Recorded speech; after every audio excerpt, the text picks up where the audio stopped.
Donc bienvenue à cet atelier qu'on a appelé de manière assez ambitieuse tradition biblique et révolution. L'idée était, face à une assemblée catholique qui est parfois très intéressée pour parler de la Bible et de la lire, mais pas toujours pour s'interroger et se laisser interroger par l'écriture, de prendre à bras-le-corps la question de la tradition, qui est trop souvent associée dans les discours un peu médiatiques ou courants à quelque chose de traditionnel, voire traditionnaliste, et donc figé. Les discours qu'on a sur l'Église vous disent assez bien ce qu'on entend quand on parle d'Église en termes de choses physiques. Et donc on voulait reprendre cette question en regard des interrogations politiques que nous nous posons généralement, et donc voir comment une lecture approfondie, fine, à l'écoute de l'écriture pouvait aussi permettre de dépasser précisément ces moments plus figés et de toucher à quelque chose de plus vivant ou novateur dans une perspective qui est de fait au centre de ce qu'a toujours été l'Église, avec la notion de tradition qui n'est pas un empilement de choses stériles, mais une vie qui se développe. Je vous renvoie, ou je vous incite fortement à lire le texte de Blondel sur la question, sur la tradition dans l'Église, donc Histoire et dogme, si c'est des notions que vous maîtrisez pas assez, et c'est vraiment voilà, cette lumière-là qu'on voulait réfléchir. Réfléchir du coup sur la politique au sens large, et avec l'idée un peu forte, mais qu'on essaiera d'assumer à notre mesure, de question de la révolution. Alors par révolution, on n'entend plus le bolchevique avec son couteau entre les dents.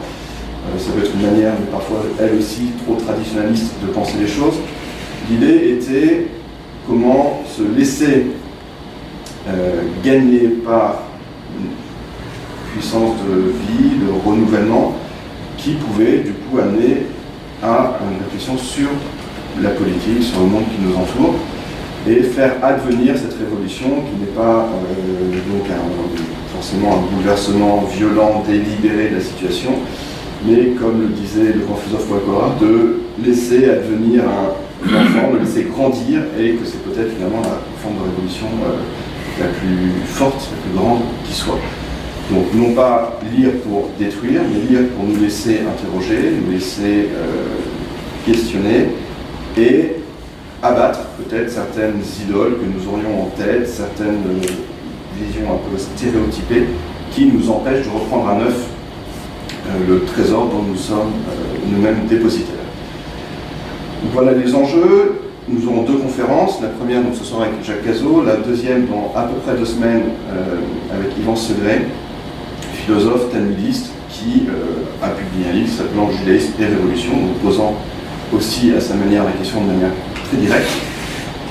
Ce ne sera entre guillemets que 2 conférences, donc on ne va pas en tirer directement un manifeste ou un programme ou un parti, mais ça nous semble un bon moyen de reprendre à la base les fondements de la réflexion en nous semble un peu décapé de tout ce qu'on peut avoir comme idée reçue un peu rapide sur le sujet, et d'admettre que ce qu'on cherche au fond est bien une révolution, un retournement des choses qui, en termes un peu barbares, ferait se rejoindre les fondements, la réflexion sur ce que nous sommes fondamentalement, et les fins dernières, l'Apocalypse, où allons-nous? Et finalement, voilà, c'est ça qui est en jeu, et c'est ça que l'écriture nous amène constamment à remettre ensemble. Donc une révolution qui serait une sorte de contraction de la totalité de notre vision du monde. Très modeste. Je ne vous présente pas en détail Jacques Cazot, je pense que la plupart d'entre vous connaissent. Absolument pas la peine. Il va se faire connaître s'il en a besoin par son discours. Donc il y aura une présentation qui laissera un temps, j'espère, suffisant après pour toutes les questions qui pourront surgir. Donc n'hésitez pas à noter au fur et à mesure. Et puis on prendra après tout le temps de débattre entre nous deux, autant que de besoin. Merci. Je suis très heureux d'avoir appris le titre de la conférence, et en particulier, j'ai bien noté le mot révolution, je l'ai, mais tout à la fin. Alors, je patienterai pour la révolution. Elle se passera tout à la fin de mon discours. Bon.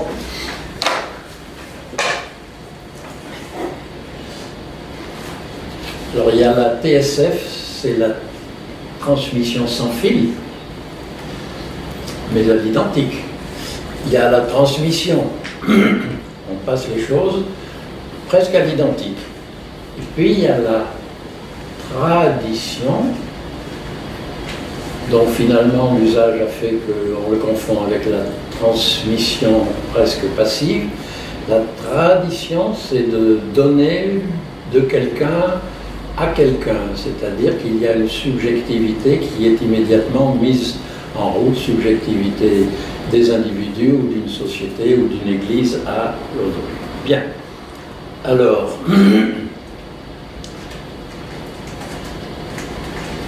les Écritures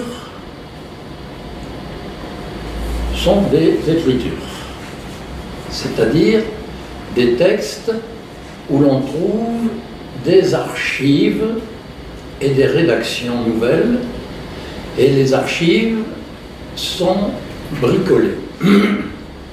Elles ne sont pas pures et simples. Alors, qui a lu suffisamment d'Écritures saintes, intuitivement s'aperçoit que le gros des Écritures est polarisé par la question de la royauté. La Torah, les prophètes, évidemment, et même les écrits. D'abord, un peu comme à chaud, selon une chronologie.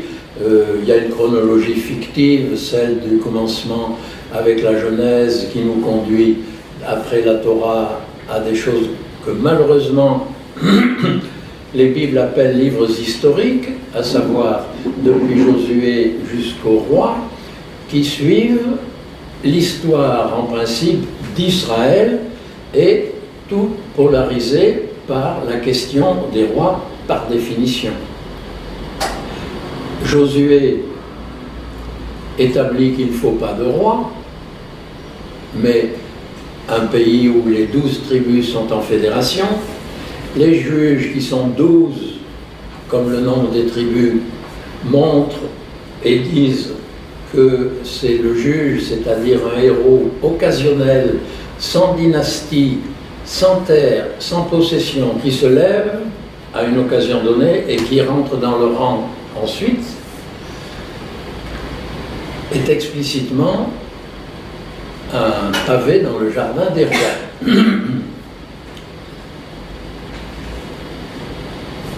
Les livres de Samuel roi racontent depuis le début de la royauté jusqu'à l'exil, ou après lequel il n'y a plus de roi. Et l'on suit des rois, des rois, des rois, des rois, avec leurs méfaits, avec leur apparence de bien, leur apparence de mal, traversés par des prophètes, etc. C'est les rois qui occupent la scène, et on s'aperçoit à la lecture, nous y viendrons bien sûr, que ce n'est pas exactement une histoire. Bien. Curieusement, le livre de Daniel, qui est une espèce d'apocalypse, est introduit par une dialectique autour du roi de l'ennemi Nabuchodonosor, dans lequel on fait une sorte de conversion de Nabuchodonosor. Donc c'est une réflexion pendant 6 chapitres, croquignolesque par moment, parce que le roi, à un moment, il est transformé pratiquement en animal, il se nourrit dans la forêt, etc., parce qu'il a péché. Il y a toute une réflexion sur le roi dans ce livre-là, où on ne l'attendrait pas. Et même dans les petits livres, les petits écrits, le Cantique des Cantiques, il est écrit contre Salomon, qui a, paraît-il, une vigne, mais la vigne, il en touche un produit, mais ce produit, ce n'est pas directement le raisin. Embêtant. Les vignes, on aime les traverser, puis manger une grappe. Là, non, il touche de l'argent parce qu'il a des fermiers. Bon. Et les l'amant et l'amante, toujours, sont des singuliers qui, par le toucher, par la recherche, sont des singuliers qui n'ont aucun pouvoir, mais qui se cherchent et qui définissent par eux un Adam nouveau et une Ève sauvée contre Salomon. Le livre de Qoéleth, c'est le mea culpa de Salomon, le roi, le grand roi. Salomon qui dit au début du Qoéleth, quand j'aurai fini ma vie, que j'aurai fait comme mes pères, le fait d'avoir une dynastie, un fils, qu'est-ce que mon fils va faire de tout mon héritage? Et qu'est-ce qu'il dit, ce grand roi Salomon? Il revient au principe du Cantique des Cantiques, manger, boire. C'est ça, la vie de l'homme. Pourquoi? C'est pas de l'hédonisme, c'est pas de la gourmandise, c'est que manger, boire, c'est l'homme brut, sous le regard de Dieu qui lui a donné dès le paradis la nourriture. Donc il est là lui-même, au lieu d'être perdu dans les palais et dans les ors. Ainsi, tous les livres pratiquement, et même les histoires, comme celle de Ruth, celle d'Esther, celle de Judith, sont des pamphlets contre la royauté. Que des femmes restaurent la situation, soit en Perse, soit dans une guerre mythique quand il s'agit de Judith, c'est déjà camouflé, et d'autre part, ça met en cause des puissants, des rois. Très bien pour les livres qui commencent avec l'histoire. Mais on s'aperçoit que la Torah elle-même, c'est-à-dire les 5 livres, sont d'avance une sorte de médecine, de guérison avancée.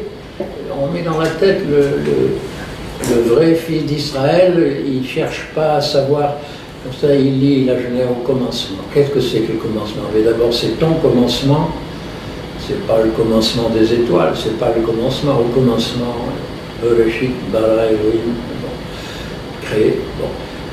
Et on va s'apercevoir que la Genèse est une machine de guerre très douce, par des patriarches presque parfaits, presque, qui abdiquent tous sur 2 points précis qui sont ceux de la royauté, à savoir le fils aîné, la dynastie par le fils aîné, et la possession d'une terre. Abraham, il attend, Dieu sait combien, Isaac, il est obligé de le sacrifier. Isaac a un fils, 2 fils, mais c'est Ésaü, l'aîné, qu'il préfère parce qu'il est chasseur. En réalité, ce sera Jacob qui va prendre le pas, et tout ce beau monde va finir en Égypte, c'est-à-dire en exil, alors qu'à Abraham, Yahvé avait promis une terre et surtout une postérité comme le sable de la mer. Ils sont 12 avec quelques enfants, ils sont 70 au début de l'Exode, voilà. Donc une sorte de descente d'entonnoir pour défaire, mais doucement. La Torah n'a pas la vigueur offensante des prophètes qui tonnent, qui crient, qui reprochent. L'Exode, le gros dernier tiers de l'Exode. Quand vous lisez un bouquin d'Agatha Christie ou de n'importe qui, d'Anatole France ou bien de Sartre, vous ne le laissez jamais tomber, à moins qu'il vous soit tombé des mains dès les 50 premières pages, vous ne laissez jamais tomber le tiers du livre à la fin. Or, les chrétiens laissent tomber le tiers du livre de l'Exode. Qu'est-ce que c'est? C'est la construction de l'arche. C'est rasoir. Et ils prirent du byssus, ils prirent du frêne, ils prirent de ceci, de telle mesure, pour faire cette boîte, petite boîte, modeste, riche de matériaux, mais modeste, dans le désert, mobile et tout, pour tenir les plaques de l'Alliance, les 2 plaques écrites du doigt de Dieu pour les porter. Le gros tiers est composé de ça. Or, qui dit arche construite dans le désert, s'oppose immédiatement au temple de pierre, d'or, de grandes colonnes, j'y reviendrai, de grandes portes blindées, mais blindées d'or, d'argent, de sculptures, etc., que le temple de Salomon réalisera. Le dernier tiers de l'Exode, le dernier tiers, c'est un livre, c'est pas très gros, mais quand même, par rapport à un livre, ils sont sortis des livres pour quitter Pharaon, un roi abusif, Et pour faire ce petit meuble qui est fait avec la bonne volonté de chacun. Salomon, il utilisera la corvée, il sera comme Pharaon, Salomon, pour faire le temple. Tandis que dans le désert, on nous dit bien, voilà, c'est chacun, bonne volonté, qui va donner ce qu'il a, son industrie, ou ce qu'il a emporté depuis l'Égypte, un peu d'or, un peu de là, et on va faire l'arche avec tout un chacun, en respectant le Shabbat. Une perfection de construction d'un petit meuble pour mettre, non pas la gloire de Dieu au sens des fastes, c'est pas Saint-Pierre de Rome, qui est un blasphème, mais c'est la boîte, un peu riche, mais parce qu'elle a tiré de chacun sa richesse, industrie, métier ou réellement des bricoles de valeur, très bien, hein, parce que dedans il y a la parole de Dieu matérialisée dans ces pierres, avec le doigt qui a dit « Tu n'adoreras que le Seigneur ton Dieu, tu ne feras pas d'image, etc. » Tu, chacun. Donc l'Exode est une pierre dans le jardin de Salomon, qui n'en avait pas besoin parce qu'il y en a un paquet dans l'Écriture, déjà comme je vous l'ai dit. Bon. Le livre du Lévitique, la perle, la merveille de la Torah, cité au centre, illisible pour nous, faite de toutes ces... L'autre jour, là, il y avait l'histoire du lépreux, et l'homéliaste, le curé qui disait la messe, n'a rien trouvé de mieux que de dire, à propos du lépreux que l'on mettait dehors, etc., ça venait du Lévitique, il y avait un extrait juste du Lévitique, il faut qu'il mette la cloche, qu'il crie impur, impur, etc. Il a dit c'est abominable, etc. Le malheureux n'avait pas lu le Lévitique. Premièrement, isoler le lépreux, c'est le sauver, pour la bonne raison qu'il risquait d'être lapidé ou ne pas manger. L'isoler, c'est lui donner un abri, en réalité. Deuxièmement, ça entre dans toute une série de prescriptions, parce que la lèpre de la peau, c'est aussi la lèpre du mur. Ma maison est lépreuse. Ma vie est lépreuse. Je suis un lépreux, moi qui ne suis pas lépreux.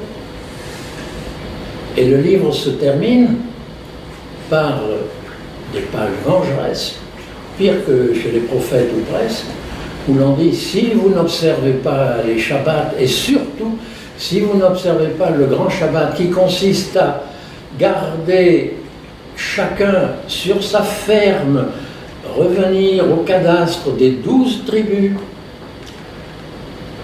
Jamais il n'est question de roi dans le Lévitique, mais le roi qui lit le Lévitique, il rentre sous terre, où il n'a pas de conscience.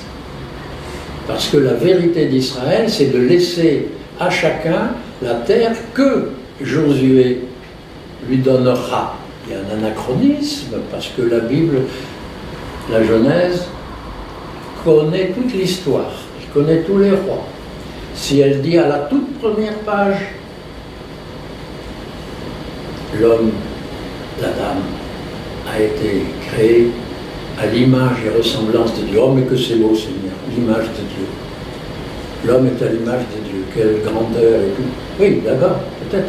Mais surtout, ça veut dire qu'il n'y a pas d'autre image. S'il est à l'image de Dieu, il est l'image de Dieu.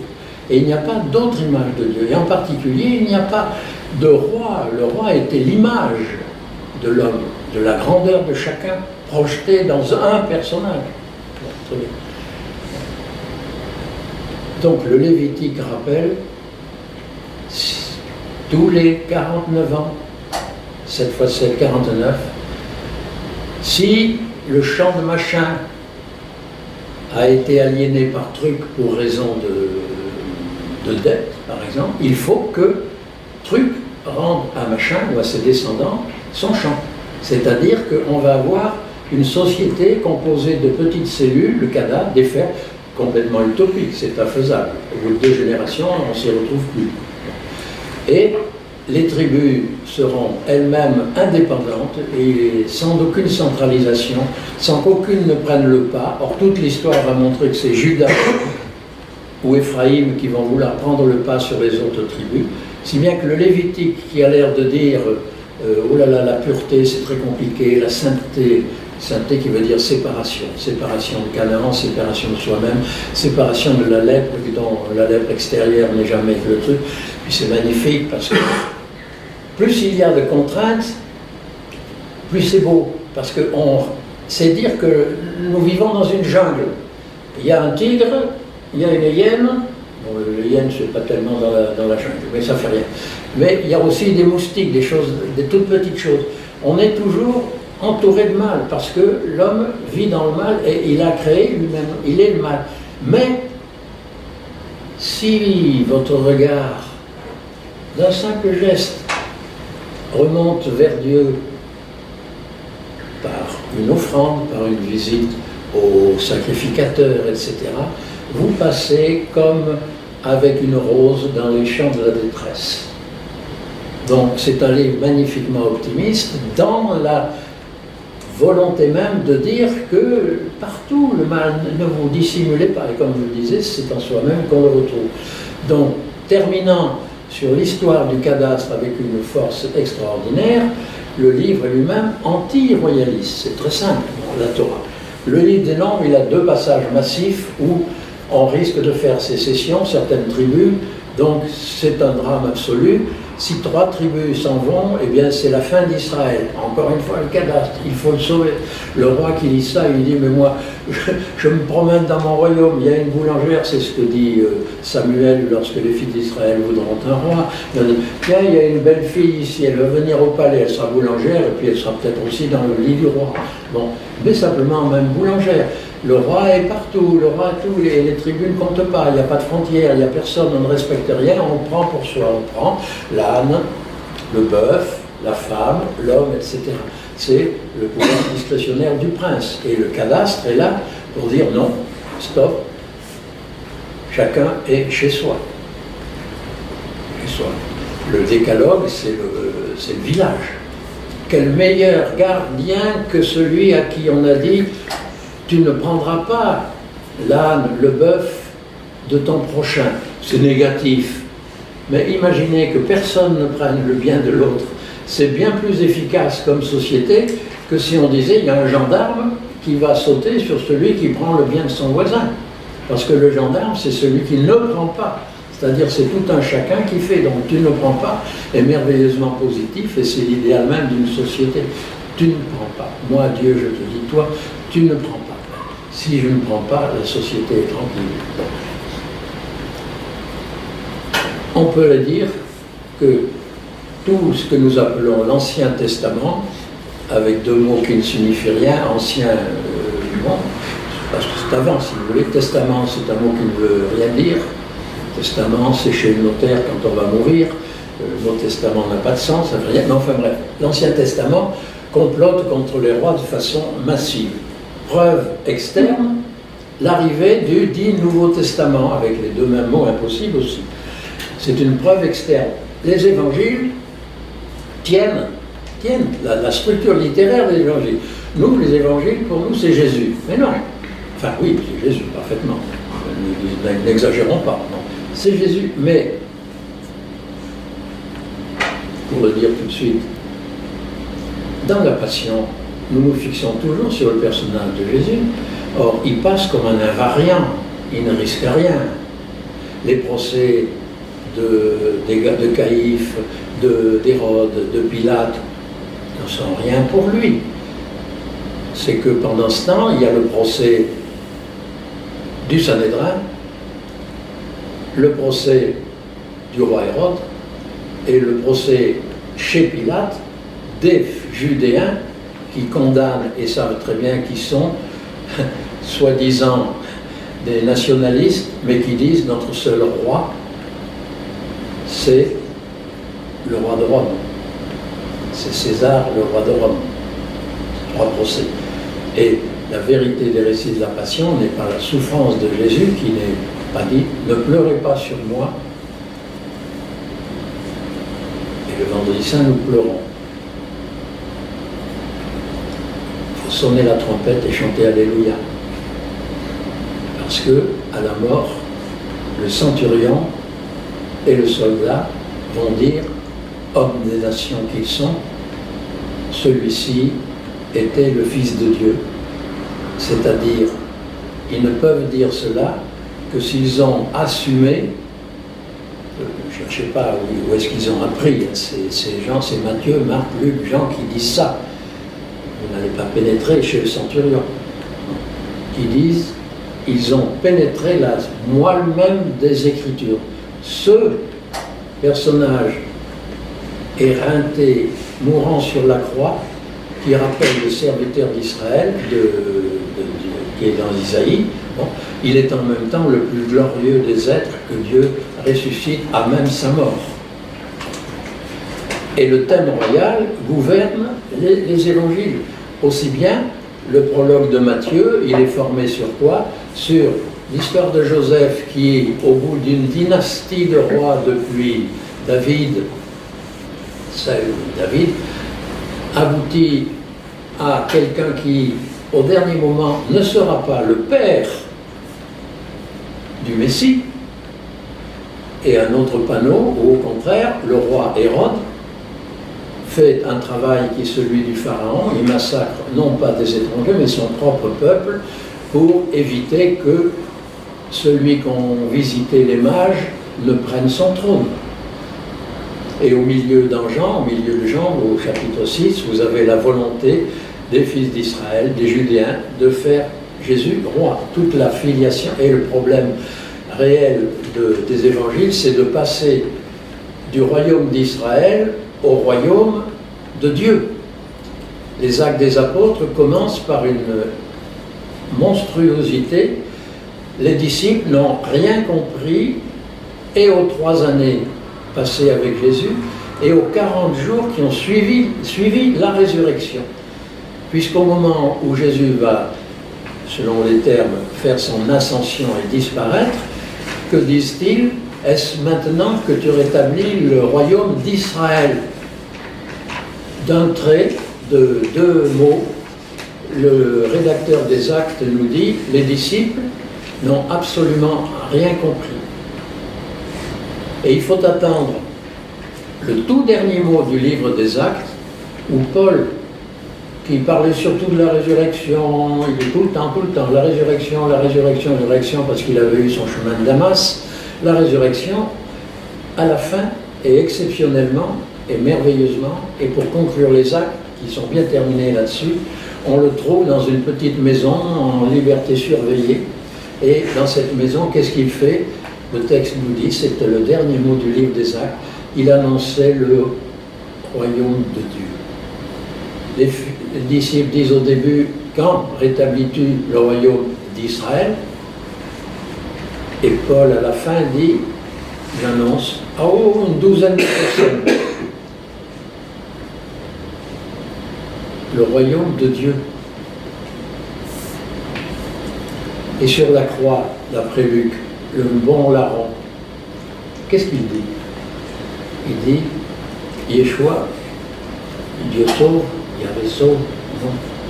Souviens-toi de moi quand tu seras dans ton royaume. C'est magnifique, parce qu'il reconnaît dans un persécuté un mort à ressusciter, et un roi. Mais c'est monstrueux parce qu'il dit ton royaume.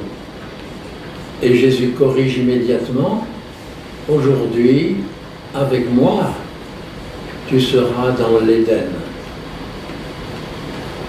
Et l'Éden, c'est le jardin du Père, c'est pas le jardin de Jésus. Et avec lui. Donc, on passe d'un royaume que ce bandit merveilleux d'un côté et résumant toute la folie d'Israël de l'autre, par son désir d'avoir un roi, a demandé ton royaume, ton royaume. Et toute l'équivoque des évangiles, c'est le passé du royaume. Nous, nous disons royaume de Dieu, c'est devenu une formule. Mais justement, chaque fois que l'évangile dit royaume de Dieu, il faut presque sous-entendre, tous les gens qui l'entendent, ils disaient, ah ben oui, le royaume de David. Les rameaux devraient pleurer aux rameaux. Hosanna au fils de David. Ils n'ont rien compris. D'abord, Hosanna n'a jamais voulu dire Alléluia, ça ne veut pas dire, c'est pas un coup de trompette. Hosanna, ça veut dire sauve-nous. C'est-à-dire, c'est un cri de naufragé et non pas du tout de triomphe. Et deuxièmement, fils de David, ça voulait dire que les foules attendaient un Messie royal. Il a beau être sur l'annonce Zacharie, ils n'ont rien compris. Et les mêmes foules pourront dire, nous n'avons qu'un roi, c'est César. Bon, très bien. Tout ceci pour dire, à partir de notre thème sur la transmission, que cette obstination des Écritures Ancien et Nouveau Testament suppose qu'on n'ait pas seulement transmis des archives et qu'il y a une idéologie, pour prendre le mot le plus lâche, le plus large, qui s'en mêle. Et pour un lecteur neutre, si vous voulez, avant de dire quelle idéologie, il y a une idéologie. Donc le texte a été repris entièrement, avec des archives peut-être, qui vont nous rester un peu comme derrière une vitre dépolie. Qu'est-ce qui s'est passé? Et la curiosité de ce qui s'est passé n'a rigoureusement aucun sens. D'abord pour l'excellente raison que l'histoire ne peut pas être répétée, que Austerlitz, vu par le grand romancier du 19e siècle, bon, c'est un tel à tel endroit, un tel à tel endroit, avec un résultat, une décision un jour, on dit que c'est la victoire donnée, etc., mais c'est fait de milliards de choses que l'on ne pourra pas reconstituer, donc l'histoire n'existe pas, sinon comme poésie et comme idéologie.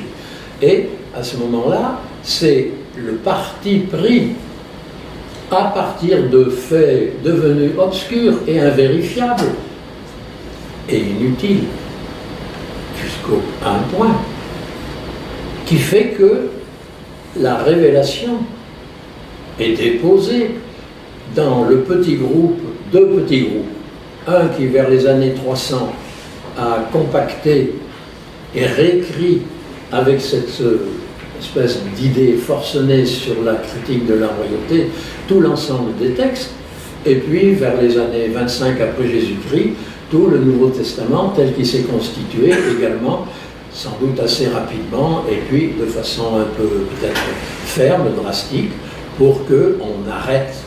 Et la révélation, elle est dans les écrits, arrêtés par ces deux groupes, et non pas la sandale d'Abraham n'a aucun intérêt, on me la retrouverait, il y aurait écrit dessus sandale qu'Abraham a portée dans les années 2000 avant Jésus-Christ. Bon, moi je la mettrais au feu, elle ne m'intéresse pas du tout, parce qu'elle m'égare. C'est le texte qui est écrit, les 25 pages sur l'histoire d'Abraham, et qui ne sont même pas la vie d'Abraham, mais qui sont l'espèce d'analyse lente de ce que c'est dans mon cœur à moi, que le désir d'avoir un fils qui me succède, qui soit comme je voudrais, et qui est la marque, qui soit la marque de mon pouvoir d'une certaine manière. Donc voilà. Alors cette réflexion, il y a un passage qui est absolument flagrant, une sorte de démonstration par l'absurde, c'est la construction, c'est un point central, du temple par Salomon.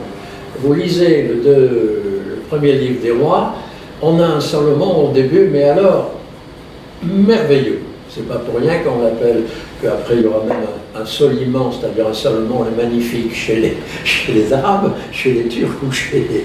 Bon, mais, chez les musulmans en tout cas, mais c'est merveilleux, il a même un songe, on lui dit « qu'est-ce que tu veux, qu'est-ce que tu voudrais ?» Il dit « oh, moi je ne veux ni la richesse, ni la puissance, c'est-à-dire tout ce que les rois voudraient, je veux simplement, Seigneur, la sagesse. » Mais que c'est beau, c'est touchant, ça fait pleurer, et c'est vraiment le succès merveilleux, il a tout compris, il ne faut pas être roi, ça revient de ne pas être roi. Bon, très bien. Et puis alors, comme mon père m'avait dit, alors que Yahvé lui avait dit non, le nom de Yahvé, il est sans rémission. David avait dit, je vais te construire une maison comme mon palais à moi. Et Yahvé par Nathan avait dit, non, j'ai vécu dans le désert sous la tente, une trigano très confortable, ça me suffisait, et je ne veux pas de palais. Bon, tu veux absolument faire le palais? Salomon le fera? Très bien. il le construit, ça prend des chapitres. L'ennui, n'en parlons pas des ennuis, parlons d'abord de ce qui est bien. À la fin, il fait une dédicace, la foudre du ciel tombe dessus, le ciel est d'accord. C'est merveilleux. C'est merveilleux. Donc on dit, et le roi Salomon et le temple sont du côté de la vérité d'Israël. Une vérité, une piété, une dévotion, un succès finalement, c'est très bien. Mais l'inconvénient, ce sont les contradictions, et qui sont minuscules. À un moment, on nous dit, ah ben, c'est trop beau pour être vrai, il a construit le temple, mais non, mais personne d'Israël n'a été astreint à la corvée. C'est tous des étrangers.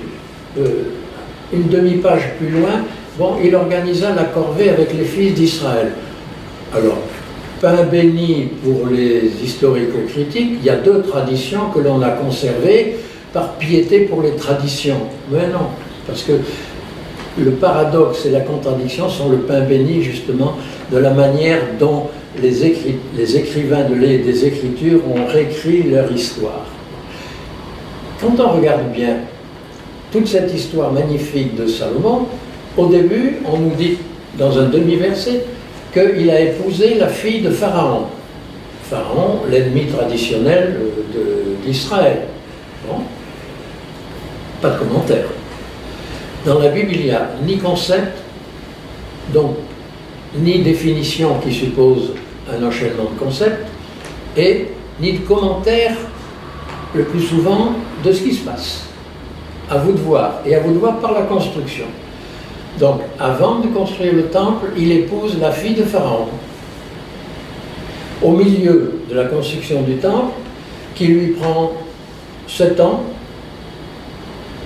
il construit pour lui et l'Égyptienne, enfin, des palais avec les mêmes matériaux et à côté du temple, 13 ans.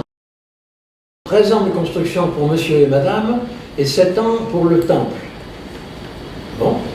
Et à la fin, on sait qu'il a épousé, il a 1000 femmes, alors vous voyez, bon, il a 1000 femmes étrangères dont il a, par diplomatie, quand on épouse les femmes, c'est en général pour marquer une alliance, dont il a adopté les cultes que nous appelons païens, les cultes en tout cas, qui est étranger. Donc on a, on revient à l'histoire de l'Égypte par le biais de Jéroboam, qui est le maître d'œuvre du temple, qui fait ses classes en Égypte parce qu'il est fâché contre Salomon, et ce sera le schisme qui va suivre. Donc il y a tout ce qu'il faut pour que la belle construction apparente et la belle approbation du ciel apparente qui accompagne toute l'œuvre de Salomon, en fait, soit mise à néant par ces choses irrémissibles, le passage à l'Égypte, non seulement une Égypte, parce qu'on épouse, après tout, elle est peut-être brave et elle va se convertir au judaïsme, très bien, mais la corvée ensuite, par laquelle on apprend que Salomon a fait le temple, rappelle trop la corvée de Pharaon au début. C'était bien la peine de sortir d'Égypte, et comme je le disais tout à l'heure, nous savons déjà, par le dernier gros tiers de l'Exode, que la construction de l'arche n'a pas été due à une corvée, mais à une bonne volonté de chacun. Donc la corvée anéantit la vérité profonde de la construction du temple. C'est pourquoi Jérémie pourra dire que ce temple, il ne restera rien, et on le retrouve dans l'Évangile. Donc, l'idéologie est patente là. On voit très bien comment les archives, vous les avez sous les yeux. Il est clair que le rédacteur a gardé, mais pas par distraction ni par piété pour des archives parce qu'elles sont dans un carton, mais parce que ça tient à son projet. Il veut vous dire, sous les apparences de la vérité, de la piété, sous les apparences de la grandeur, eh bien, il y a l'ignominie. Il y a l'ignominie, paradoxe. Donc, votre roi, grand roi, il est grand roi tant que vous voudrez, mais en fait, il est le pire des blasphémateurs. Et c'est très bien que dans la série des rois, vous avez Saül qui est fou, mais c'est pas grave. Vous avez David qui est moitié vrai, moitié fou, c'est déjà beaucoup plus grave. Et vous avez Salomon qui paraît sage, qui est complètement fou. Par là même, fou au sens biblique, c'est-à-dire blasphémateur et à rebours par rapport à la volonté de Dieu.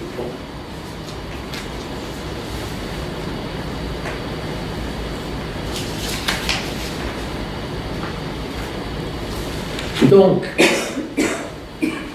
il y a une volonté systématique pour le fond, cette volonté de prendre à bras le corps cette histoire de la royauté, mais pas pour le plaisir de refaire de l'histoire et de la refaire. C'est que derrière la royauté, il y a la volonté de puissance qui est dans le personnage de chacun. Et il ne faut pas le dire d'un mot, il faut bien 2000 pages que le chrétien devrait savoir presque par cœur pour s'acclimater, pour se défaire des concepts précisément, d'une confession trop rapide. Oui, oui, j'ai beaucoup de volonté de puissance, je l'exerce et tout ça. Non, non, mais attendez pour le dire. Allez au désert, prenez votre Bible et quand vous la saurez par cœur, vous ne direz pas la même chose. Vous ne direz pas la même chose. Ce sera la même chose, mais vous ne direz pas comme ça d'un mot à votre confesseur, j'ai beaucoup d'orgueil et de volonté de puissance, je la manifeste en étant dur avec mes gens. Ça, c'est la confession introduite par les moines irlandais qui n'ont que ça à faire, à se réfléchir sur eux-mêmes. Mais le chrétien, non, c'est beaucoup plus lent. C'est la totalité des Écritures. Qu'est-ce que c'est que la volonté de puissance? Ben ça n'a pas des formes, ça a des histoires. Et quand vous connaissez la Bible par cœur, les nuages passent, le paysage se fait, et puis vous transformez sans le savoir. Et le principe, pour ainsi dire, quotidien des rédacteurs, c'est la loi des paradoxes. Les paradoxes. Les filles d'Israël veulent un roi. Il n'en faudrait pas. Yahvé le refuse. Mais il dit, ils le veulent, ils l'auront. Et de là, toute la séquence des rois va se dérouler, apparemment chaotique, et en réalité monstrueuse. Bon. Mais les investitures royales de Saül et de David sont tout à fait dérisoires. Saül, il faut s'y reprendre à 3 fois, il est perdu dans des ânes, etc. Donc, on introduit un roi par une porte basse presque du comique pour Saül. Bon. Mieux, David, il est investi à la sauvette. Ah mais attendez, Monsieur Cazot parlait pas mal de David, c'est un roi David. Oui, dans l'imagination, mais en réalité pas du tout. Et d'abord, pour commencer, il est à la sauvette, et puis, c'est ça le drame et le paradoxe, tout le livre de la suite des livres de Samuel, du premier livre de Samuel, il va être en lutte avec Saül. Saül va être destitué assez rapidement de sa royauté par Samuel qui l'a oint parce qu'il a commis des blasphèmes, il a fait des sacrifices au moment où il ne le fallait pas, il fait tout ce qu'il ne faut pas faire, bon. Mais il est destitué, Saül, mais il continue. Et David a eu l'onction et on n'en parle pas. Et David lui-même, il rend hommage à Saül. Il dit, mais c'est mon roi, je ne peux pas le toucher, etc. On a ce paradoxe continué d'un roi destitué qui est toujours roi, et d'un roi meilleur, repris par Dieu, au début il est meilleur, comme juge, etc. Donc, et qui n'est pas visible. Et il y a une magnifique, alors c'est ça où on voit la construction et le paradoxe, et la construction, la déconstruction de l'histoire pour une reconstruction d'une idée.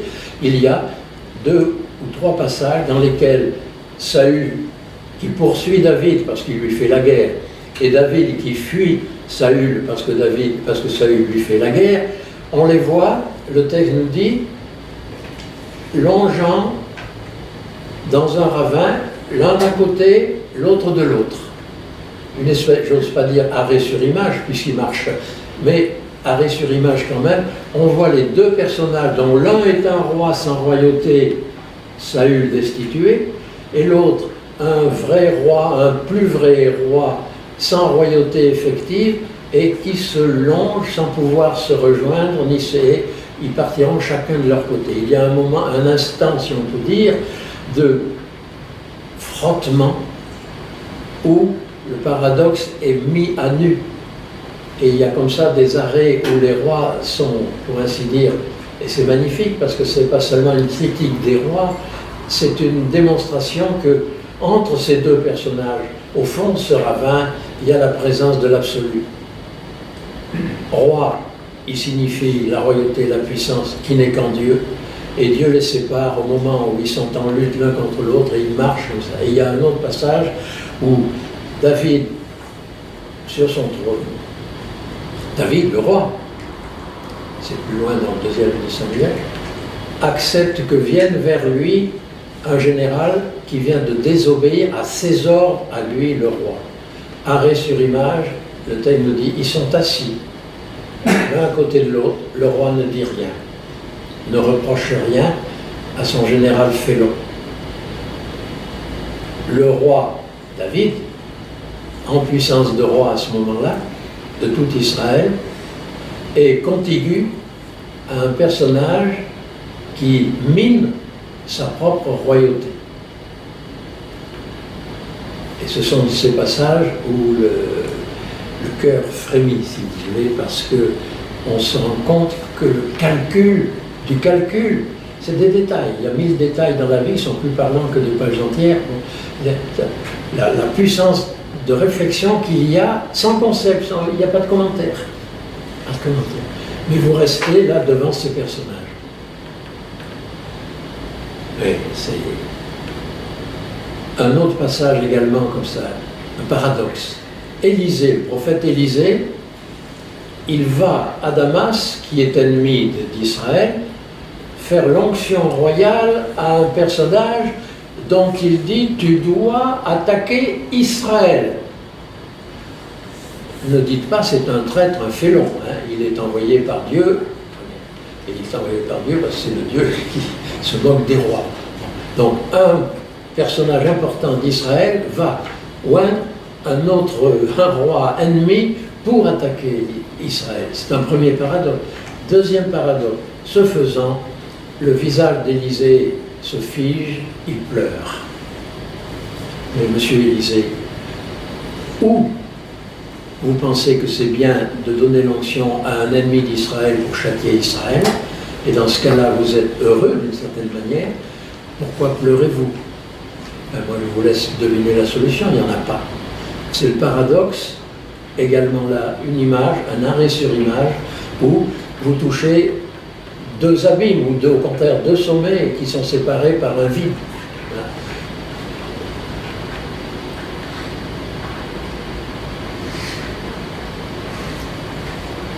Donc la mise en œuvre des archives d'Israël concerne toujours les règnes et vont avoir affaire à des rois dont on va, du point de vue de la structure littéraire, composer des prédelles, des espèces de diptyques le plus souvent.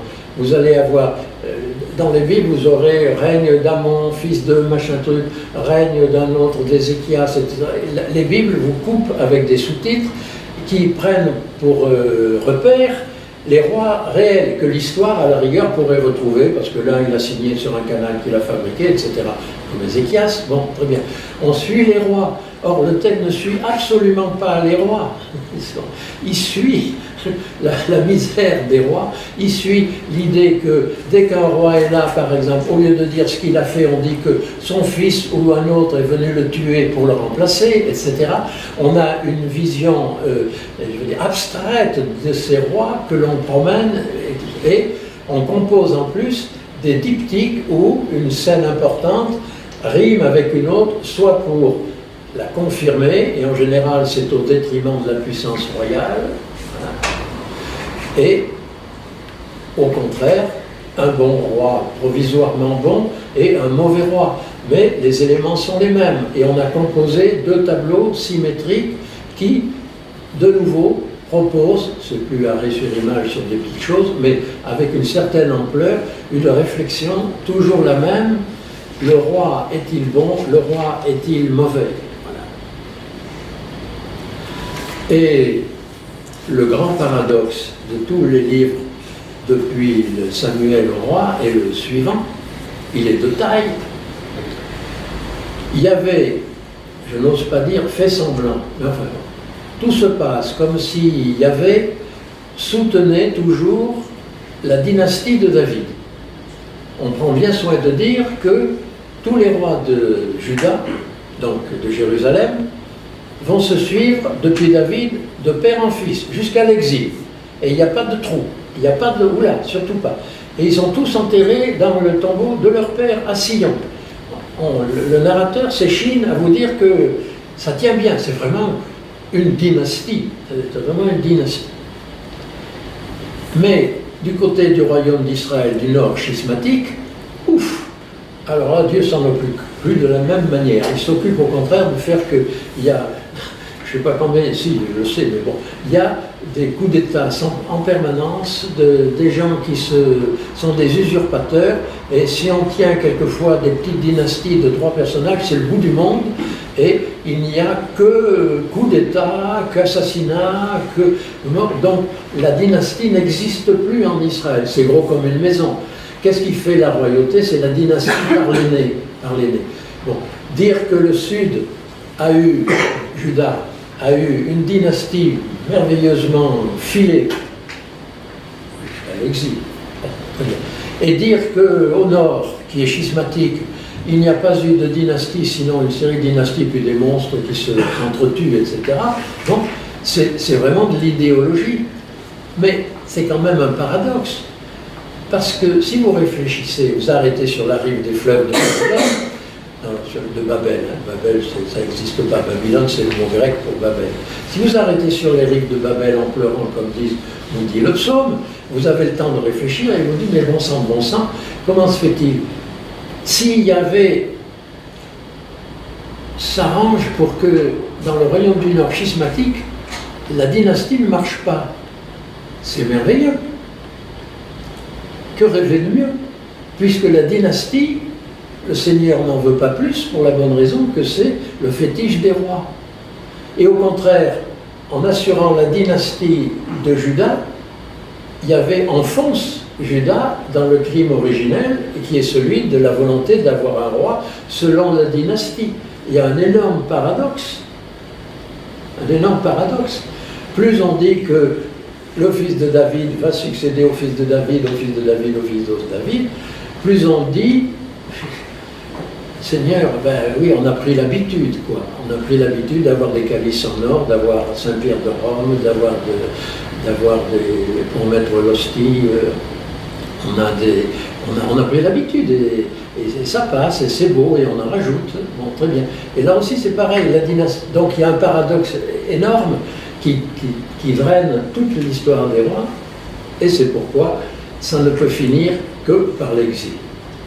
C'est-à-dire la fin des rois.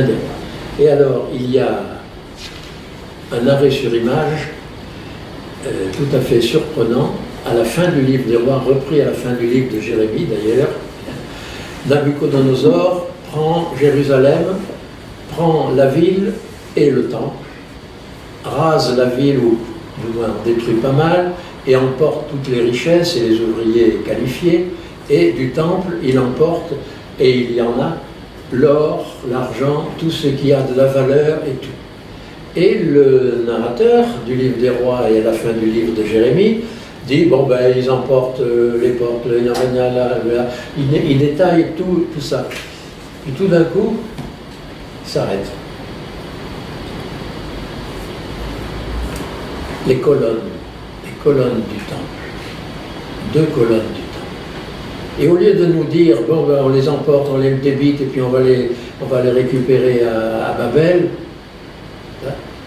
il les regarde, il les contemple, il les décrit de façon presque lyrique, ça ne prend pas des pages, bien entendu.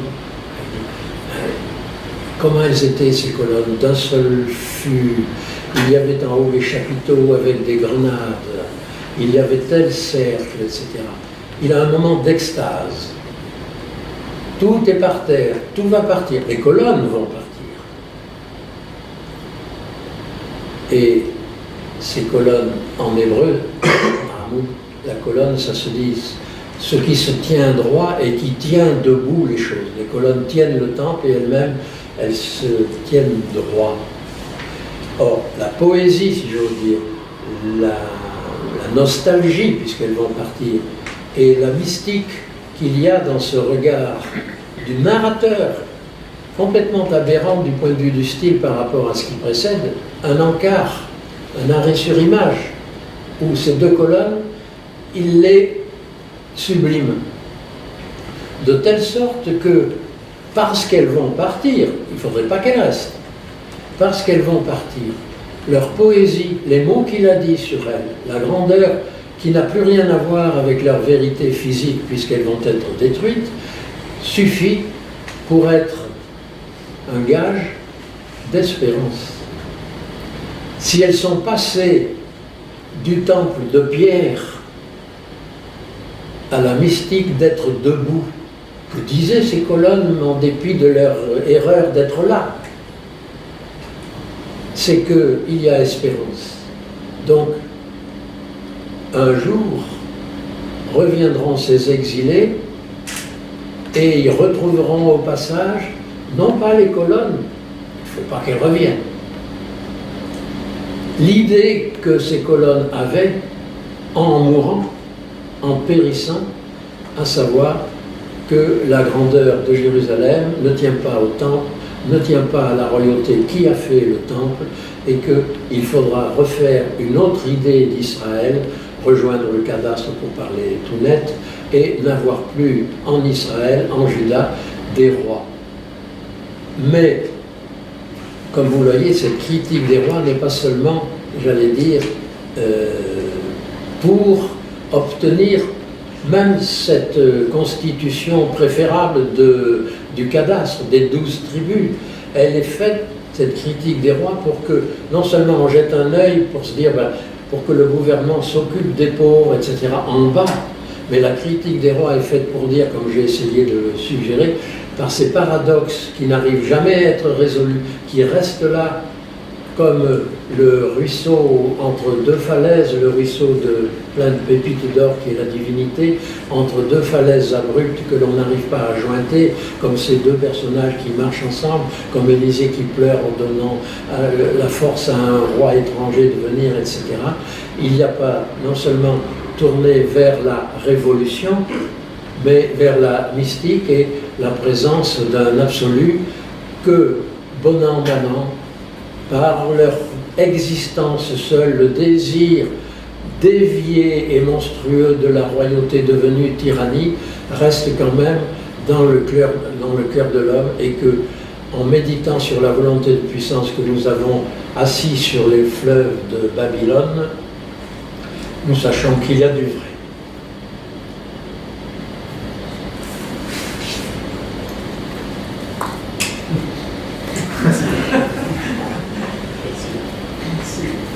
Il y a des actions, des questions, des remarques. Oui, il y a quelque chose que je ne comprends pas vraiment en fait dans ce que vous appelez la critique de la royauté par tout le texte biblique. C'est pourquoi se focaliser plus sur la forme de la royauté plutôt que sur une autre forme politique ou et même sur des cadastres. Dans la mesure où, et c'est ce que vous dites à la fin, c'est la volonté de puissance de l'homme en fait qui corrompt une forme politique. Le problème de la royauté, c'est qu'elle devient une tyrannie. Et ce que vous évoquiez pour le régime, ou en tout cas le fonctionnement social organisé par le cadastre, oui, elle dégénère naturellement si on cherche à la mettre en place. C'est une utopie. Oui, et donc la question c'est, il y a effectivement une critique de la forme royale dans la Bible, mais qu'est-ce qu'elle est de plus au fond qu'une critique de la corruption du cœur humain, quoi. La corruption du cœur humain, c'est de ce que vous appeliez la volonté de puissance. Oui, oui, oui. Et en fait, oui, mais vous n'avez pas de prise. Un prophète n'a pas de prise. Je ne peux pas vous regarder et vous dire vous avez de la volonté de puissance. Je n'irai pas très loin dans mon analyse. Tandis qu'avec le cheminement fondamental des Écritures, c'est leur longueur, c'est la patience des Écritures. C'est ça qui est assez stupéfiant. C'est une contre-épopée permanente, mais longue. C'est-à-dire qu'il y a, là, vous m'orienteriez vers l'idée justement, est-ce qu'il n'y aurait pas un concept de la volonté de puissance, d'écrire la volonté de puissance dans le cœur de chacun? Mais, je ne veux pas dire à l'époque, de toute manière chacun a ses idoles, mais les anciens se projetaient dans la figure du roi. Au départ, la royauté était quelque chose de beau, c'est-à-dire tout le monde ne peut pas exprimer sa qualité de fils de Dieu de lumière de manière diffuse et absolue. Donc on l'avait projeté dans un personnage auquel on donnait de l'or, un palais, des femmes, etc. Donc sociologiquement et psychologiquement, attaquer le roi, c'est prendre le biais presque pudique pour atteindre chacun.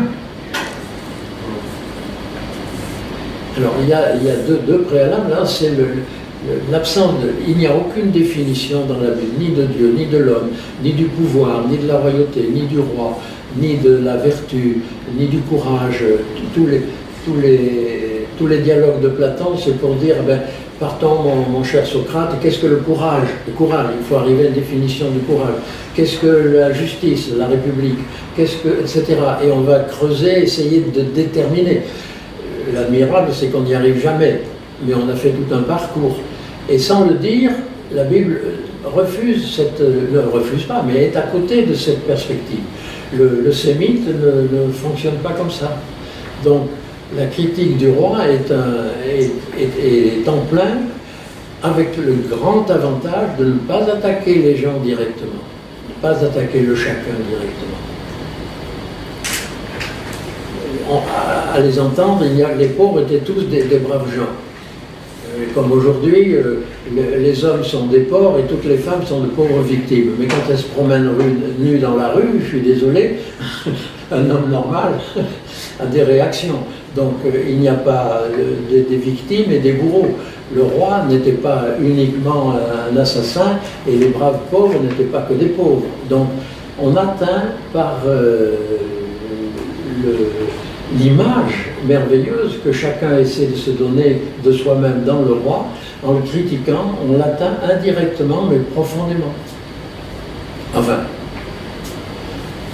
Et alors à ce moment-là, comment est-ce qu'on sait que cette critique est une critique de la forme de la royauté et pas de la corruption du cœur d'Israël à travers le symbole qui était la royauté à cette époque-là et qui pourrait être autre chose aujourd'hui? Est-ce que c'est une critique de la forme politique royauté en tant que telle qui traverserait les âges? Non, pas du tout. C'est une critique de fait. Puisque, ah oui, bien sûr, on peut dire ça, un ultime, vraiment paradoxe. Au milieu du livre du Deutéronome, au chapitre 17, vous avez un passage où il avait dit « Si tu élis un roi », donc il y avait « admet un bon roi ». Mais qu'est-ce qui va être ce bon roi? Il va être sans or, sans argent, sans cheval ni char. Il ne doit pas revenir en Égypte, ce qui veut dire aux mœurs égyptiennes, corvée, etc. Donc, si vous réfléchissez bien, assis sur les chemins de Babylone, Babel, eh bien, vous apercevez que c'est un roi sans royauté. Parce que, surtout à l'époque, et c'est pour ça que il y avait des rois en Israël, aucune petite société ne pouvait vivre sans un roi. Pour organiser la défense, la conquête évidemment ensuite, mais d'abord la défense. Israël sans roi, il aurait été dévoré dans le quart d'heure par les Assyriens, les Babyloniens successivement, les Égyptiens, etc. Donc on a le paradoxe que si tu veux un roi, il sera un roi, le cheval et cavalier, comme on chante blasphématoirement à Pâques, parce que c'est pas comme ça dans le texte, eh bien, c'est le signe même de la puissance de Pharaon, de la puissance royale, de la puissance guerrière royale. Ben, qu'est-ce que va faire ce roi selon Deutéronome? Il va s'enfermer dans la sacristie pour lire la Torah. Alors il y a un paradoxe, où il est roi, où il n'est pas roi. Il est roi nominalement, il n'est pas roi dans les faits. Si on lui enlève l'or qui lui servira pour la diplomatie, l'or c'est un fil conducteur dans les livres des rois. Et quand Tiglath-Phalazar menace Israël, vite, on envoie un peu d'or pour le calmer et on lui donne un tribut, quoi. Voilà. Donc l'or est nécessaire. S'il n'y a pas de char, au moindre déferlement, ils vont être vaincus, etc. Il n'y aura pas de résistance. Donc, on a un roi sans. C'est le dernier paradoxe. Donc, la royauté reste, c'est ça qui est admirable. C'est pas coupé au couteau. C'est pas une pure critique de la royauté, comme j'ai essayé de vous dire. On dit le roi, la royauté signifie quelque chose de mystérieux en vous, qui est justement ce que vise de travers la volonté de puissance qui tord la royauté vers la tyrannie finalement.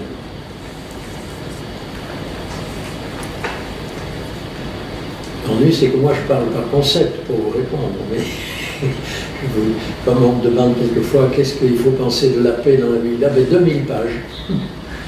Et alors après, qu'est-ce qu'il faut penser de la miséricorde de Dieu alors est-ce que Dieu est un Dieu de guerre ou un Dieu de paix, etc. Alors oui, la réponse, 1989 pages. C'est ça qu'il faut arriver, notre habitude à nous de réfléchir. Bon, les philosophes le font et c'est très bien, mais la philosophie, c'est s'adapter à son sujet. Et la philosophie qui envisage les grands textes religieux comme celui-là, c'est de découvrir la lenteur et la souplesse et le refus des concepts. Pas le refus, l'absence de concepts, qui ne veut pas dire l'absence de philosophie, au sens très large du mot. Mais là, je m'avance sur un terrain qui n'est pas le mien. Quand David voulait construire un temple, Dieu le fait savoir par un prophète qu'il ne voulait pas. Et la génération suivante, il construit le temple. Bien sûr. Quelle est la signification de cette opposition? Est-ce qu'il est accepté par les Israélites? Le rédacteur sait que le temple de Salomon a existé, que Salomon l'a fait. Voilà, en très gros, l'histoire. Et il dit, ça c'est une monstruosité. Et il refouille dans les archives où il invente un peu, il arrange pour dire ce qu'a fait Salomon. Et quand je regarde le règne de Salomon, dit-il, je reprends mon discours de tout à l'heure, il y a tout ce qu'il faut dans les textes, dans les archives, pour me dire que Salomon est un monstre, ne fût-ce que la corvée. Donc, le temple de Salomon, présumé une bonne chose, est une monstruosité. Bon. Donc, Dieu le refuse. Et je mets ça en scène, si je puis dire, en poussant à la limite, en disant, Salomon l'a fait sur la voie de son père, en suivant les chemins de son père, mais creusons un peu, revenons en arrière et entendons que la source, elle est polluée, que l'origine est controuvée, qu'il y avait au moment où, alors c'est monstrueux parce que David s'est fait roi d'Israël, il arrive, il se fait un palais et il dit, oh ben, le Seigneur est sous la tente, puisque l'arche était à côté de Jérusalem, sous la tente, la fameuse tente. Donc bricolée comme un peu dans le désert, et tranquille, dans la campagne. Et David dit, je vais faire à mon Seigneur une maison comme la mienne. Mais le prophète dit, mais le prophète d'abord, il s'y trompe d'abord. Nathan dit, fais tout ce que tu veux. Puis dans la nuit, il y avait parle au prophète, il dit non, il ne fera pas ce qu'il voudra. Qu'est-ce qui se passe? David est monstrueux parce que lui-même s'est fait un palais au lieu de vivre dans le désert. Lui qui était berger à Bethléem et qui aurait dû rester berger à Bethléem, il s'est fait un palais et il s'imagine que son Dieu qui s'est promené dans le désert va vouloir un palais à son tour. Il dit, moi j'ai une belle maison, comment Dieu n'aurait pas une belle maison? Au lieu de dire, le Yahvé que je sers, c'est le Yahvé du désert, moi je ne dois pas avoir de maison. Non seulement il n'aurait pas dû dire, je vais bâtir une maison, mais il aurait dû dire, je détruis ma maison et je retourne à Bethléem. Là, il aurait été un roi parfait. Vous comprenez le système? Attendez, je vais un troisième... Pardon, oui, dites. Pardon. Donc, pas de roi, pas de palais, pas de temple, pas de grand prêtre, le cadastre, chacun dans sa maison. En fait, ou le peuple dans le désert. Mais finalement, quel est le... Donc j'ai bien compris que c'est pour lutter contre les volontés de puissance du roi. De chacun. Peut-être...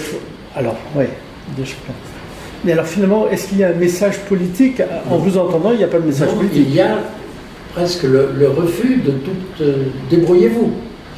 Ce sont deux extrêmes aperçus, l'un du côté, enfin en gros, du mal, et l'autre du bien, mais sans avenir réel. C'est une utopie complète, le cadastre. Qu'est-ce qui se passe au bout de... Vous avez 12 enfants, qu'est-ce que vous allez faire avec votre petite ferme? Au bout de 12 enfants, il y en aura 120, qu'est-ce que vous allez faire? Ça va exploser. Il n'y a ni poste central, il n'y a aucun chef de tribu, il n'y a aucun notariat, il n'y a aucune gendarmerie, il n'y a personne. C'est les gens qui, soi-disant, sont dans le lot, leur lot donné par Josué. Non, mais le truc fantastique, le livre de Josué, vous avez soi-disant la conquête à force d'épée. Au milieu, le cadastre où on vous dit, voilà, et c'est long, ça occupe 10 chapitres, voilà, chacun aura telle partie, je dis, toute géographie, une grande géographie, et puis terminé, il ne restera personne et les Cananéens vous reprendront parce que vous allez prendre leurs mœurs. C'est-à-dire qu'en entonnoir, le livre de Josué dit, vous avez conquis, vous vous êtes allés, mais il ne restera personne que moi. Donc, on voit très bien que ce sont deux extrêmes de réflexion, deux étoiles, l'une rouge, l'autre brillante, verte, si vous voulez, pour parler comme les sémaphores, mais qui sont précisément des idéaux d'une certaine manière. Voilà. Et l'homme au milieu, la présence de Dieu au milieu, et la grande présence de Dieu de l'absolu, que cette impossibilité de rendre compatibles ces deux extrêmes fait que l'homme a la liberté entière d'inventer et à ses risques et périls, oscillant d'un côté à l'autre. Mais il n'y a pas de forme. Ni l'un ni l'autre n'a été vécu pleinement. Le cadastre n'a certainement jamais été vécu. Mais alors, si votre lecture de la Bible est aussi claire, il n'y a pas de roi, il n'y a pas de royaume, il n'y a même pas de temple, comment se fait-il que du temps de Jésus, en fait, il ait finalement été le seul à ne pas vouloir le royaume d'Israël? Personne n'arrivait à lire la Bible correctement. Les évangiles montrent que même les scribes et les grands prêtres ne la lisaient pas correctement. Ne fût-ce que symboliquement, là aussi, arrêt sur image, lorsqu'il crie à Pilate, nous n'avons de roi que César. Et Pilate va leur donner la réponse ironique, Jésus de Nazareth, c'est-à-dire de Galilée, c'est-à-dire pas du tout le centre du judaïsme, roi des Judéens. Il ne faut surtout pas dire des Juifs, parce que les Juifs, pour nous, c'est Rothschild, ça n'a pas de sens. C'est les Judéens, c'est politique. Donc un Nazaréen, c'est-à-dire un Galiléen, roi des Judéens, c'est une insulte aux gens. Mais eux-mêmes, ils ont dit, nous n'avons de roi que César, c'est-à-dire sur le point critique de leur indépendance sur laquelle ils sont tellement à cheval, ils se renient dans le récit de la Passion. Nous n'avons de roi que César. Et surtout, ne traduisez pas par empereur, hein. Gardez bien le mot roi, qui est dans le texte. Il n'y a pas d'empereur dans le texte. Et Basileus, c'est le roi. Parce que c'est le thème de la royauté qui est là et qui est crucial. Et qui est, pour ainsi dire, la parabole universelle de cette volonté puissante, mais qui est en chacun. Pourquoi le décalogue est au singulier? Tu ça. Et merveilleusement négatif. Comme tu ne mangeras pas du fruit de l'arbre.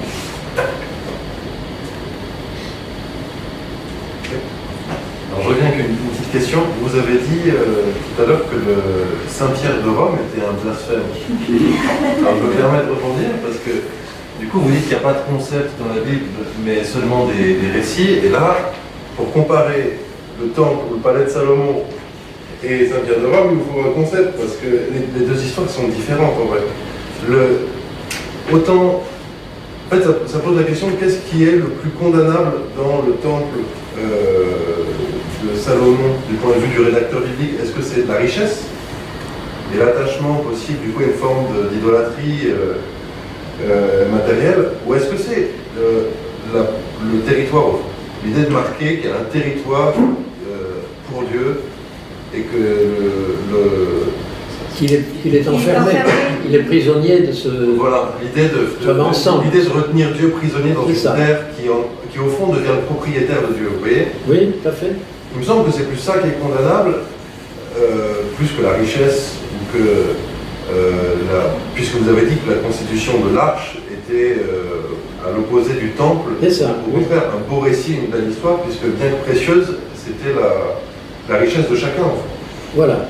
Et c'est là où il me semble que Saint-Pierre, c'est pas pareil, vous voyez, parce que là où l'histoire est différente, c'est qu'il est bien acquis pour les chrétiens, c'est pas le royaume d'Israël, c'est le royaume de Dieu, et qui a une vocation universelle, vous voyez. Oui, la difficulté, c'est quand on dit royaume de Dieu, le problème est de savoir ce que ce concept, ce mot contient en réalité, parce qu'au nom du royaume de Dieu, que n'a-t-on pas fait? Oui, bien sûr. Oui. Bon, mais là, c'est un problème historique, ça. Et de ma part, c'est pas tout à fait une boutade, mais c'est quand même une orientation. Je veux dire qu'il y a quand même une reprise.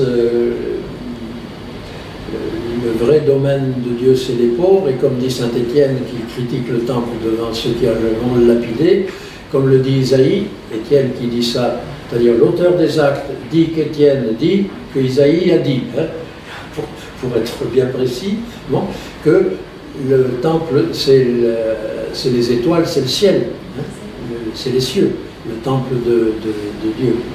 Et ce qui veut dire que par symétrie, c'est le cœur de chacun. Les cieux ou le cœur de chacun, c'est identique. Voilà. Est-ce que... comment est-ce qu'on fait pour lier le concept d'anti-royalisme de la Bible avec le... J'ai voulu tempérer le mot anti-royalisme. Je montrais que le roi, l'idée du roi est inévitable et qu'elle est déviée, mais que dans sa déviation même, elle vise quand même l'absolu. Voilà. Et, comment on fait pour tenir ce point que j'aime parfaitement avec le concept d'église et avec cette dimension, du moins chez les catholiques, institutionnelle? Est-ce qu'on pourrait, je formule une hypothèse pour savoir ce que vous en penseriez, est-ce qu'on pourrait formuler l'hypothèse suivante, que l'Église en fait est une institution paradoxale, voire contradictoire, dans la mesure où elle est une institution destituante, en réalité, c'est-à-dire dans la mesure où, en tant qu'institution, elle a pour fonction de rappeler à toute institution l'absolu, c'est le terme que vous avez employé, c'est-à-dire de rappeler qu'elles ne sont que relatives à la création. Est-ce que vous admetteriez cette... Oui, en ce sens que, de même que vivre la royauté en Israël, les braves gens pouvaient très bien regarder la veuve, là, elle met son obole dans le temple, et Jésus a fait payer, a fait pêcher à Saint-Paul un poisson dans lequel il y avait un stataire pour payer la redevance au temple. Et Jésus paye autant mystique, et en même temps il pleure parce qu'il sait, comme Élisée, que le temple sera détruit. Donc l'institution ecclésiale, bon ça c'est à la fois et reste paradoxale, mais il faut qu'elle sache qu'elle est paradoxale. Le problème est là, et qu'elle est, je ne parle pas de pis-aller, mais qu'elle n'est pas une chose sur le modèle des puissances temporelles, par exemple. Ce qui a quand même été le cas historiquement pendant... Mais c'est très difficile à analyser, bon, parce que la discussion avec l'empereur et le pape, bon, ça n'est pas coupé au couteau comme nous le voyons. L'empereur sait très bien à qui il a affaire et le pape sait très bien à qui il a affaire du point de vue de leur relation. Et, bon, donc il faudrait que l'institution se remémore à la lumière peut-être justement cette réflexion sur les Écritures, que c'est le paradoxe qui gouverne la société humaine, et que on ne va pas non plus hypostasier la démocratie comme une espèce de réalité totale, absolue, et la merveille des merveilles. On ne sait pas. Il faut rester toujours dans le monde civil. Et dans l'Église, le service et la remise en question toujours de ne jamais franchir le pas vers l'abus sur les personnes, sur le moral ou l'institutionnel. Bon.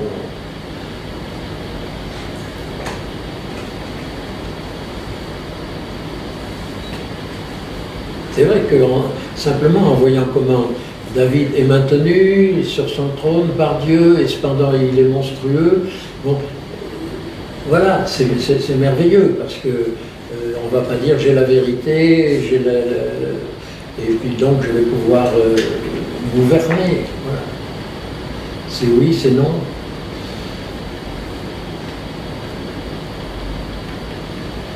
Ce qui est étonnant, c'est cette liberté de David d'avoir écrit une contre-épopée. Finalement, Israël est toujours en défaut, et en même temps, dans le creux du défaut, se convertit. En fait, ça me fait penser à la deuxième épître aux Thessaloniciens, avec cette histoire assez obscure de catéchone. C'est-à-dire que, en fait, on a l'impression que Saint Paul il écrit cette lettre à des gens qui disent ok c'est bon, en gros si tu vois votre lecture il dirait ok c'est bon, c'est cadastre, c'est l'utopie réalisée, maintenant il y a eu la résurrection donc on y est quoi. Et en fait il dit non attention, il demeure quelque chose qu'il appelle mystérieusement catéchone, le retenant, ce qui retient. Oui. Et en fait ça serait ça en fait. Regardez les Corinthiens. Les idolotiques, là, manger la viande du boucher qui est sacrifié pour Jupiter ou pour Vénus, bon, alors, il ne faut pas en manger. Alors les Corinthiens disaient, mais le Christ est ressuscité, le chrétien est libre, on peut manger de la viande de n'importe qui, etc. Et Saint Paul dit, ah oui, on est libre. Et puis 2 pages pour expliquer que dans l'Exode, les libérés d'Égypte étaient tous morts, parce qu'ils avaient prévariqué. Alors on se dit, bon ben, il ne faut pas manger, vous restituez des dieux, vous croyez être libre par rapport à la boucherie de Jupiter, en réalité, vous-même, dans cette proclamation de votre liberté, vous restituez un paganisme, en réalité. Donc, et à la fin, il dit, mais finalement, vous pouvez quand même manger de la viande de chez Jupiter et machin truc. Alors il faudrait savoir, ou bien vous ne pouvez pas en manger, ou vous pouvez en manger.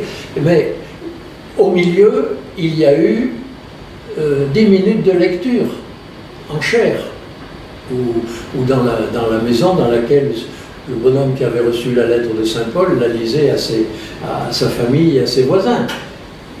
C'est tout. Vous pouvez manger de la viande. Non, vous ne pouvez pas manger de viande, parce que si vous mangez de la viande, n'oubliez pas que vous n'êtes pas tellement libéré en réalité, donc vous n'allez pas manger de la viande. Et à la fin, finalement, vous pouvez manger de la viande, à condition de ne pas scandaliser le voisin. Bon, très bien. Et c'est le paradoxe même. Et c'est pas une contradiction, c'est un paradoxe de la liberté. Et la liberté, elle va prendre quoi comme aliment? Qu'est-ce que ça va être la liberté? Je me gratte la tête, je me dis, voyons, est-ce que vraiment la viande, ça m'est nécessaire? Je vais me torturer pour savoir mon rapport à la viande? Pas du tout. Vous lisez l'Exode.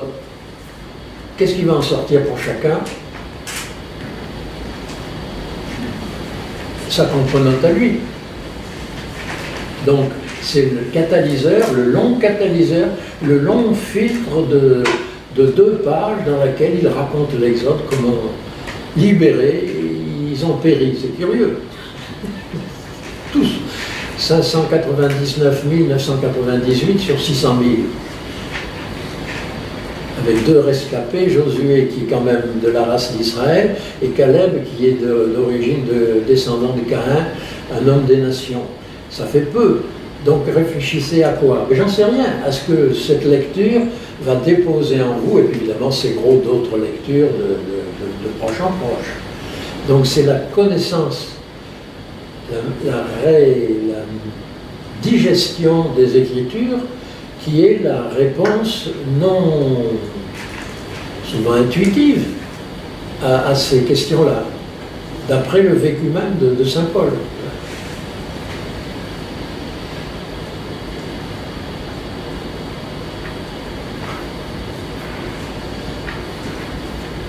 Amy. J'ai une dernière question.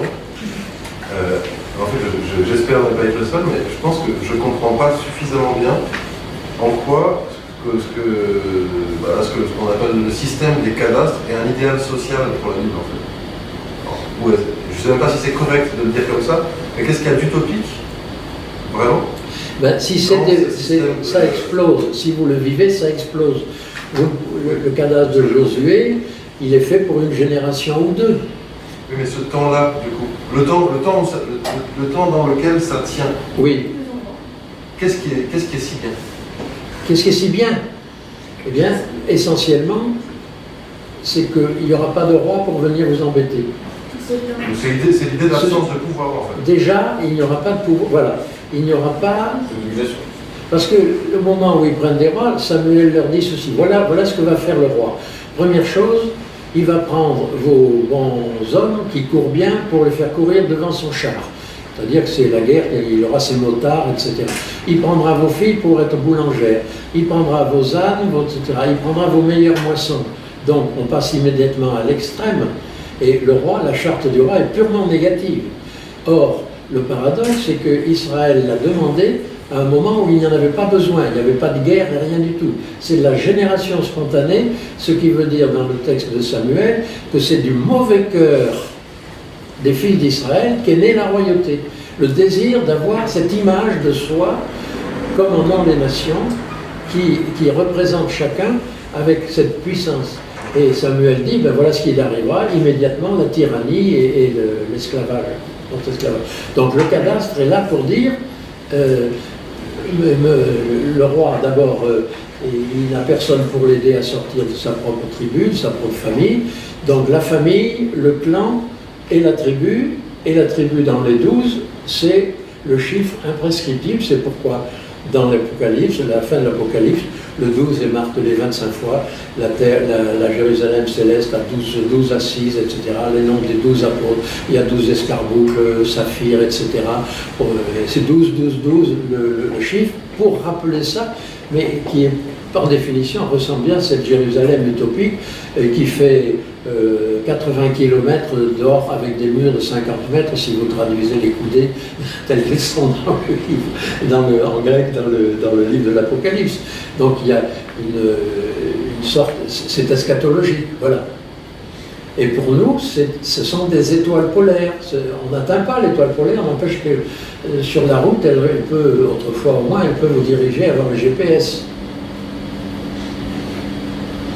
Donc vous tendrez à ça, mais vous n'aurez pas de recette.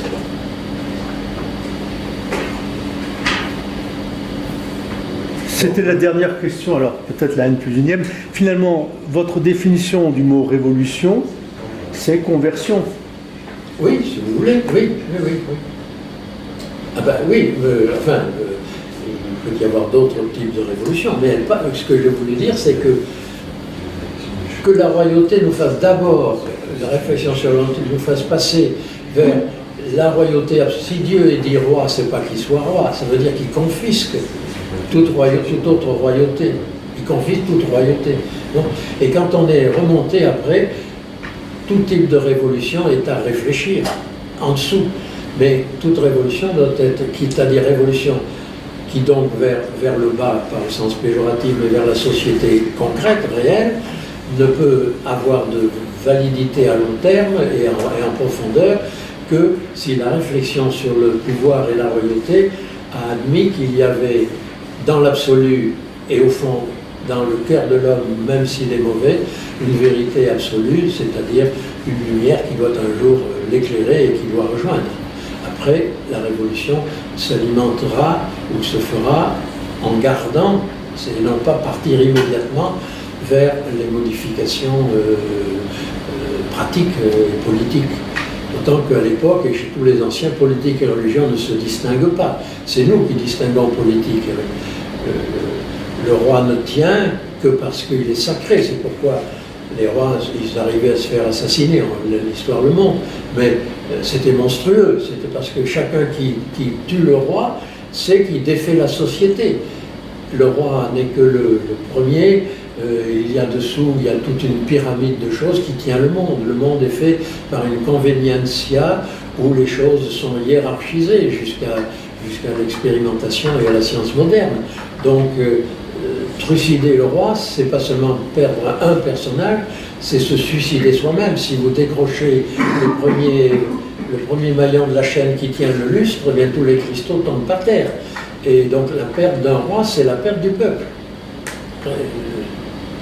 Et réciproquement. Donc religion et politique, le tout en référence à un absolu que le roi est censé représenter.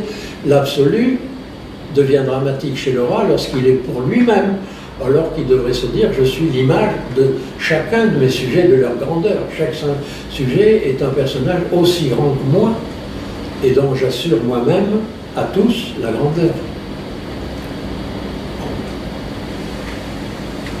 Bien, une belle conclusion, je pense. Merci beaucoup.